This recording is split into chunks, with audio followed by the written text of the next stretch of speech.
I'll kick out the meeting. Just to say that anyway, I will be moderating it from Copenhagen, but we wanted to give the pleasure for the president to introduce our guest of honor, which is Mr. David Beasley, the executive director of the UN World Food Programme, which was recently awarded the Nobel Peace Prize. David, big congratulations. You are a big friend of ours, and we're very happy for the great award, which is very well deserved. And the idea of having you address our standing committee today, you have in front of you legislatures from 57 countries representing 1 billion people. But the idea for you to speak to them was exactly because you are a person who travels the world. You have met the leaders of the countries of the members of the Standing Committee of the OSCE, and you work for a great cause, but you are certainly the one who can appreciate the value of multilateral organization, of multilateral cooperation, and you know how that is important. And during these COVID times, we've often discussed about how important it is to cooperate amongst ourselves. We have come to the conclusion that the selfish recipe doesn't work in our world today. No country can do things on their own. They all have to cooperate with each other. So I thought you, having received this great and very well-deserved award, the Nobel Peace Prize, could give us a little bit sense of how important is multilateral cooperation, and of course some words about what you do. But of course you are free to say whatever you want to say, David. Thank you very much, and of course George will step in at some point and will also greet you. Thank you very much, David. Well, Roberto, and hopefully we'll see George in a minute, because I've known you guys for a long time, and many of the members, you know, I've known for many years, because I was a United States governor and served in the House from the state of South Carolina for about 14 years, way back when. And then when I got the call about taking over the world's largest humanitarian operation for the United Nations, I was like, not a chance. I'm not interested, you know. And a lot of my friends and the Republicans and Democrat leaders in the Senate and the House said, no, you got to do this. And so that was 3.5 years ago. And good Lord knows, what a surprise when we won the Nobel Peace Prize. And I was literally in the middle of Niger, and you know, Niger and Mali, Burkina Faso is just deteriorating as we speak, with ISIS and Al Qaeda and Boko Haram and all the extremist groups. And so I was literally out in the field, and we had ISIS below us, and had Al Qaeda right above us, and we were working on access. And I was coming back in Niamey and in a meeting with the leadership of the country, and talking about access and some of the problems. And my phone was sitting on the table, and it just started blowing up. And I'm like, something's going on, you know.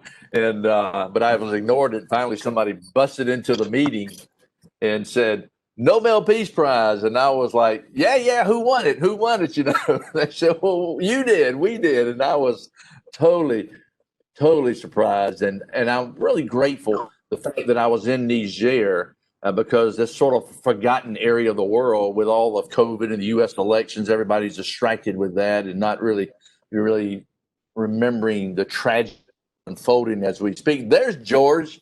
And so, George, it's good to see you. So I'm just kicking off, George. And hi.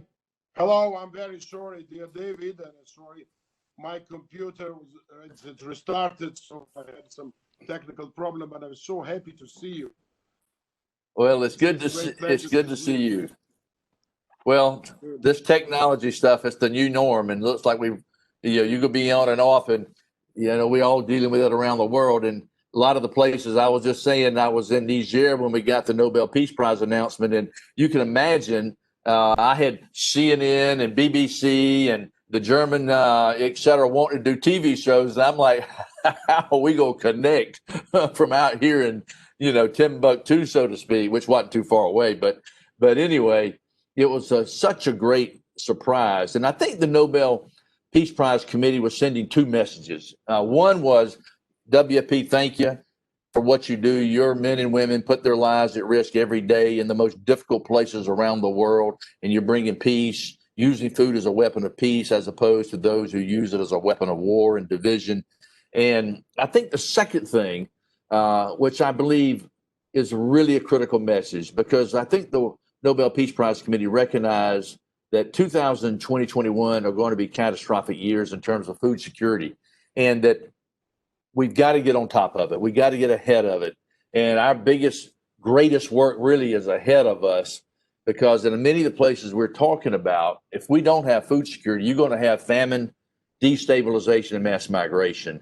And so I think they were really helping us elevate the awareness around the world of the needs that are before us. And this is what I really want to talk about today. So if you don't mind, I really don't have a prepared speech. I just want to talk from the heart and tell you what I'm seeing out there. I've sat in on a lot of United Nations meetings and where everybody's just reading a speech and it's boring to death. And I don't really care for that. I like just tell you what I'm seeing, what's going on. I was speaking to the United Nations Security Council yesterday about Yemen and how deteriorating it is. We literally are knocking on the door of famine there right now as we speak.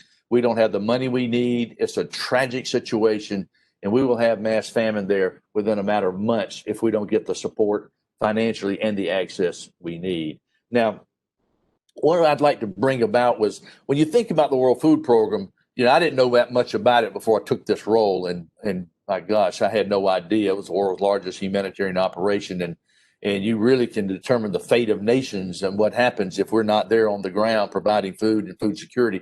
But what I kind of came in with the mindset is, how do I put the World Food Program out of business? That's what I'd like to see most of our operations. How do we come in? How do we achieve success, create sustainability, resilience? We're no longer needed. We're out of there. But unfortunately, if I were a CEO of a Fortune 500 company, I'd probably be fired right now, because when I arrived, we had 80 million people on the brink of starvation. Today, and I say today, right before COVID, we were 135 million people on the brink of starvation. And that has been driven up because of primarily 60% man-made conflict. And I can cite the 17, 18, 19 places around the world, like Syria, like Yemen, Iraq, et cetera, et cetera. But since COVID hit, and I had been saying to a lot of the leaders in Europe back in the fall of 2019 that 2020 would be your worst humanitarian crisis year since World War II. And I would lay out the basis of why and what was going on and the unraveling that's taking place in many places around the world, including like the Sahel region. But then COVID comes on top, and the number of people on the brink of starvation spiked from 135 million to 270 million people.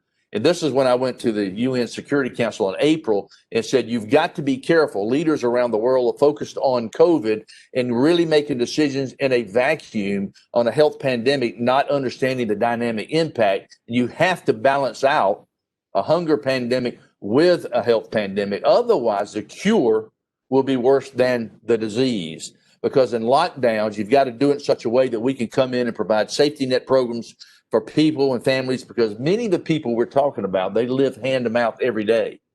They don't have, like most of you on this virtual conference, you've got a pantry full of food back in behind your kitchen for probably 2-3 weeks. Now, you might not like what you're eating the third week, but you're going to be okay.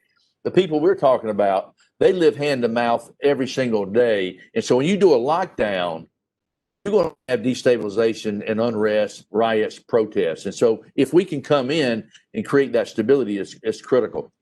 One of the learning curves I think Europe particularly faced was when the Syrian war started. The European leadership and the world leadership didn't come in quickly enough to address many of the humanitarian needs. And what happened? You had significant migration out of Syria with some infiltration by ISIS and in terrorist organizations. Well, that was a nation of 21 million people.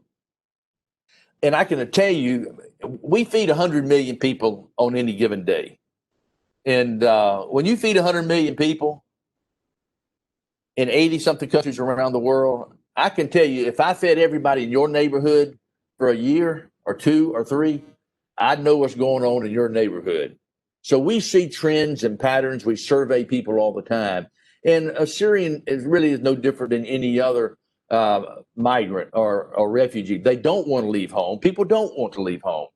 But what we found, that before a Syrian would leave Syria, for example, they would move 2, 3, 4, 5 times, go stay with an aunt or a grandparent or a cousin or a friend But when you don't have food and you don't have any degree of peace, you go do what any of us would do to protect our children. And so you had people leaving. But here's the dilemma, because they don't want to leave, but they do it because they want to survive and take care of the children. But the support of Syrian in Syria is about 50 cents a day. That same Syrian in Berlin or Brussels, the humanitarian support package is 50 to 100 euros per day. It's a lot cheaper to be on the ground in the home country where we can serve people who don't want to leave. And so I say this because we're facing similar scenarios in the greater Sahel region. And this is a very significant concern. As Burkina Faso, I was just in Burkina Faso and Niger and Mali and a few other places just in the last few weeks.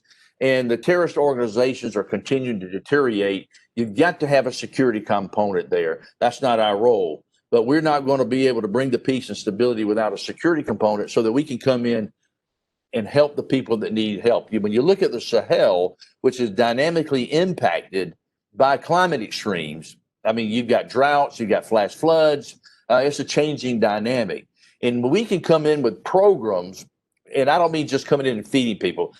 What I believe is every able-bodied adult should be in some type of community improvement project. So we're doing what we call food for asset projects all throughout the Sahel. We have already rehabilitated in just the central Sahel of 3 countries about 50,000 acres of land and doing water harvesting projects, and it just revolutionizes degraded land so that men and women are now taking care of themselves. And it's really a wonderful thing to see. And I've had more women tell me that my husband didn't want to join ISIS or Al-Qaeda, but we hadn't fed our children in 2 weeks. What were we to do? They were the only source of food. And so when we're not there, you have an extraordinary increase in recruitment by extremist groups. When we're there with the right programs and the right money, and if we can top it off with school meals programs, let me tell you what happens. Teen pregnancy and the marriage rate of 12 and 13-year-olds just drops off the chart. Now, you can quantify that financially in itself. Migration by necessity drops off the chart. Recruitment by ISIS and Al-Qaeda, et cetera, drops off the chart. And it's amazing what really begins to happen. And so like in Burkina Faso, when I was up there in the northern sector where you've got particularly Al-Qaeda, ISIS is more in the south, and which is a problem because that's where you have a lot of the natural resources like gold, and they are now acquiring some of those mineral resources and funding some of their operations. But in the north, where Al-Qaeda and other opportunists are and destabilizing, they're denying us access in certain areas. And when we can't get the access, then they start recruiting with food and medicines. And so it's critical that there's a security component so that we can have the access we need to stabilize the areas. And so when you've seen ISIS move out of Syria with Al-Qaeda collaborating to the degree they do, they still have skirmishes themselves, but from the Red Sea to the Atlantic, when you look at the portals, they're now working through Togo, Benin, Ghana, Cote d'Ivoire, and then what they do from the Red Sea to the Atlantic. And now with Libya destabilized, there's a portal of opportunity through Libya.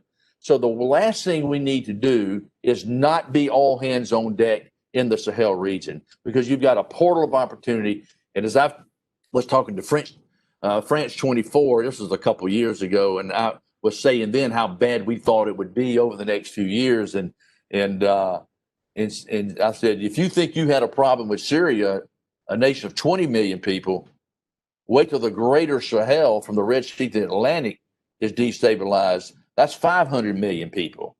And she said, are you trying to scare the European people? And I said, hell yeah, I sure am trying to scare you. You need to wake up and understand how realistic this is. People don't want to leave their home area, but if they don't have food security and they don't have peace, they will. And there'll be tremendous infiltration by extremist groups. So we need to be all hands on deck doing what we do best. Many of your countries on here have really stepped up in amazing ways, and thank you.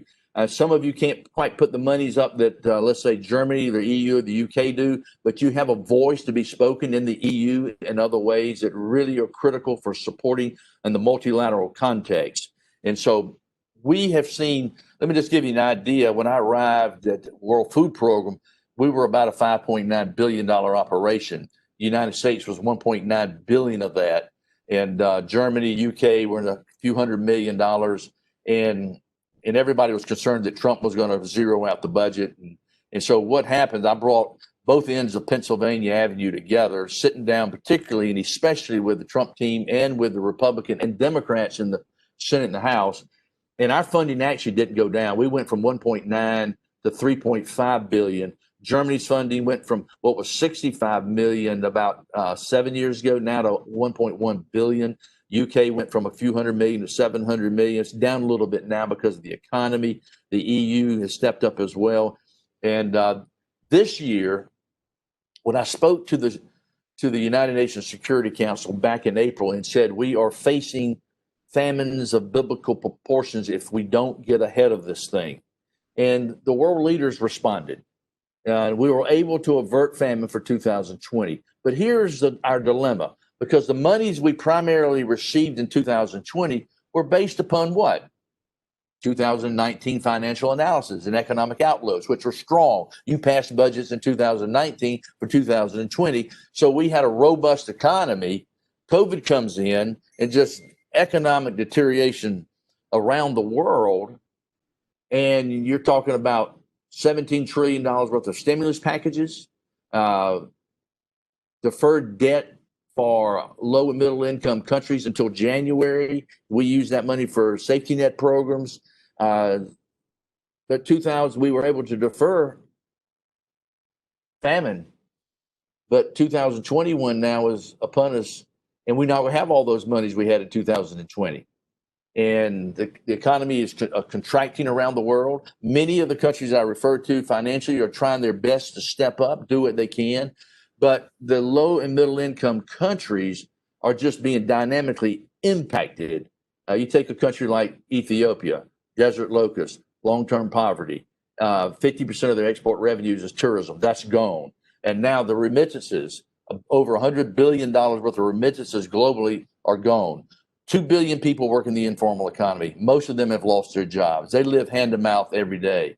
And you can imagine the people that lose their jobs in the West first are usually those that are sending the remittances to places like Syria and Lebanon and Ethiopia, Nigeria, et cetera.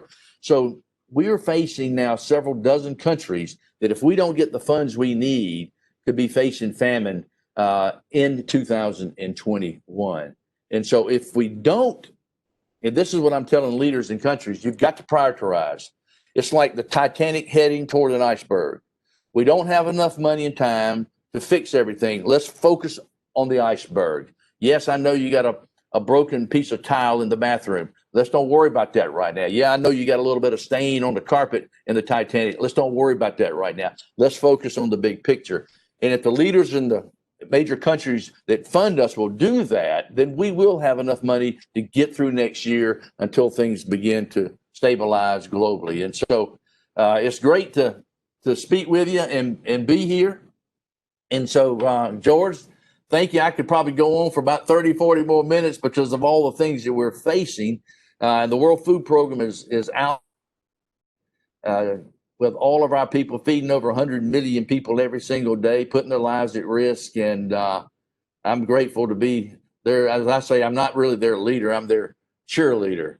And so because of your support, we're able to really get a lot done, save a lot of lives. And it's because of the multilateral support that we get from all over the world. And so, George, I guess I'll just throw it back to you and Roberto. It's great to see you, that smiling face, and it always is.